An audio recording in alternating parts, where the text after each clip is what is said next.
ஒரு போர் சூழலில் எது அறம் என்கின்ற கேள்விக்கான பதில்தான் மனித வாழ்க்கையின் சாரமாக இருக்க முடியும். எது அறம்? எந்த கேள்வியில் அறம் இருக்கிறது? யார் பக்கம் அறம் இருக்கிறது? இதற்கான பதில்தான் தேவையாக இருக்கிறது. ஒருவேளை அறத்தை பேசவே முடியாத ஒரு கேடுகட்ட சூழலுக்குள் சில சமயம் அப்படிப்பட்ட சூழல்கள் போய்விடும்.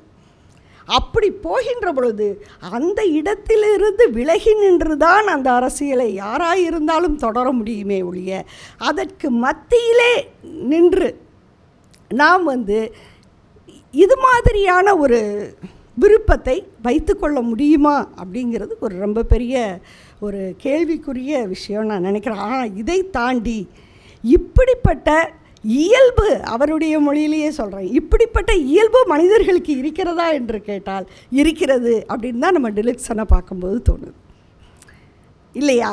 அப்போ மனிதர்கள் இந்த சூழலில் கூட அவர்களுடைய சில நியாயமான உரிமைகளுக்காக அவங்க கேட்குறாங்க.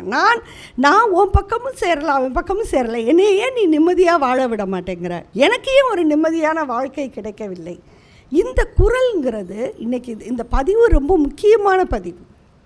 இது யாருக்கு சமர்ப்பிக்கப்படுதுன்னா, என்னை பொறுத்தவரை இலங்கை இராணுவத்துக்கோ அல்லது புலிகளுக்கோ அல்லது தமிழ் சமுதாயத்துக்கு மட்டுமோ கூட இல்லை, அவர் உலக மனித சமூகத்துக்கு இதை ஒரு சாட்சியாக வைத்திருப்பதாக தான் நான் பார்க்கிறேன். மனிதர்கள் அப்படிங்கிறவங்க இப்படி வாழ்வதற்கான ஒரு சூழலை உருவாக்கி கொடுங்கள்.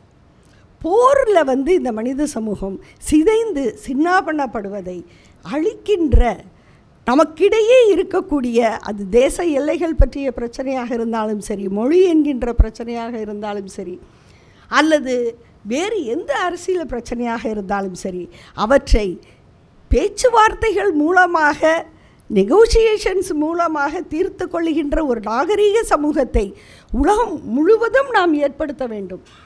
அதற்கு மாறாக இப்படிப்பட்ட ஒரு கொடுமையான போர்கள், யாரையும் சந்தேகப்படுகின்ற, அதாவது இந்த நாவல்லையே ரொம்ப முக்கியமான காட்சி அப்படின்னு நாம் பார்ப்பது அந்த கல்லூரி காட்சி தான். அங்கே தான் பிழை நடக்குது, தவறு நடக்கின்ற இடம் அதுதான்.